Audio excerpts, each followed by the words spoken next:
कधी-कधी आपल्या नकळत आपल्याच आयुष्याचा एक वेगळा चेहरा तयार होतो. तो चेहरा जो आपण कधीही पाहिलाच नाही. पण कुणीतरी दुसराच त्याचं नियंत्रण घेतो. अशीच एका घटना घडली होती. आर्या नामक मुलीच्या आयुष्यात. पण ती एका चुकीमुळे अडकली नाही. उलट तिने त्या गुन्हेगाराला अशा जाळ्यात अडकवलं, की तो आयुष्यभर आठवेल अशी शिक्षा भोगतोय. आर्या एक हुशार, अभ्यासू मुलगी. नुकतीच 12वीच्या परीक्षेसाठी तयारी ती करत होती. तिच्या आई-वडिलांनी तिला काही महिन्यांसाठी मोठ्या बहिणीकडे राहायला पाठवलं होतं. कारण ती शहरात राहायची आणि तिथे अभ्यासाला चांगले वातावरण होतं. सुरुवातीला सगळं सुरळीत होतं. पण लवकरच तिच्या आयुष्यात एक विचित्र वळण आलं. तिच्या बहिणीचा नवरा राहुल, जो आधी नेहमी हसतमुख असायचा, त्याचा वागणुकीमध्ये जरा बदल जाणवायला चालू होतो. तो लहानशा गोष्टींवरती तिच्यावर लक्ष ठेवू लागतो. ती कुठे जाते, कोणाशी बोलते, काय करते, याच्याकडे त्याचं बारीक लक्ष असतं.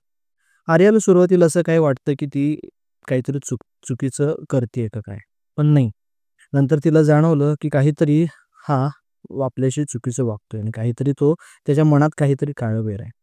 एके दिवशी सायंकाळी राहुलने तिला बोलवलं आणि काही फोटोज दाखवले. पाहताच क्षणी तिच्या तोंडातून शब्दच फुटला नाही. ती अक्षरशः हादरून गेली. ते तिचे मार्क केलेले फोटो होते. बनावट, पण असे की कोणालाही पाहून गोंधळून जाईल. राहुलने तिला सरळ धमकी दिली होती.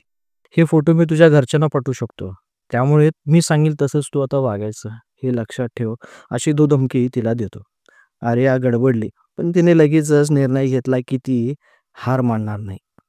आर्याने राहुलच्या मागण्या मान्य केल्यासारखं भासवलं. पण त्याचवेळी तिने काही गोष्टींची योजना आखली. ती राहुलशी बोलताना मोबाईलवर रेकॉर्डिंग सुरू ठेवायची. त्याने पाठवलेल्या फोटोचा स्क्रीनशॉट घ्यायची.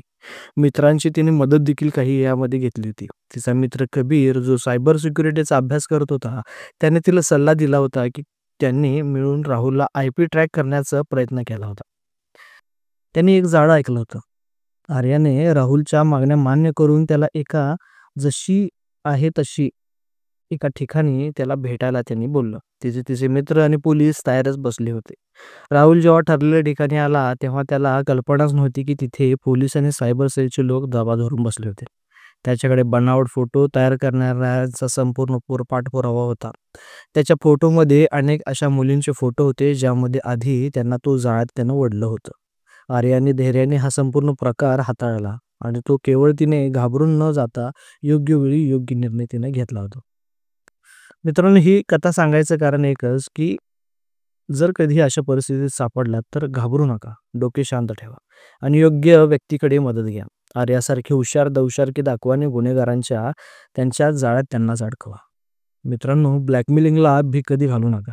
आपल्या सुरक्षेसाठी तंत्रज्ञानाचा योग्य उपयोग करून घ्या आणि कोणत्याही अनोळखी व्यक्तीवर लगेच विश्वास ठेवू नका. आणि हां, कितीही जवळचा असला तरी स्वतः चाणाक्ष राहावा. मित्रांनो, ही स्टोरी तुम्हाला कशी वाटली यासाठी कमेंट बॉक्समध्ये नक्की तुम्ही कमेंट करा आणि पुढील स्टोरीसाठी तयार राहा. धन्यवाद.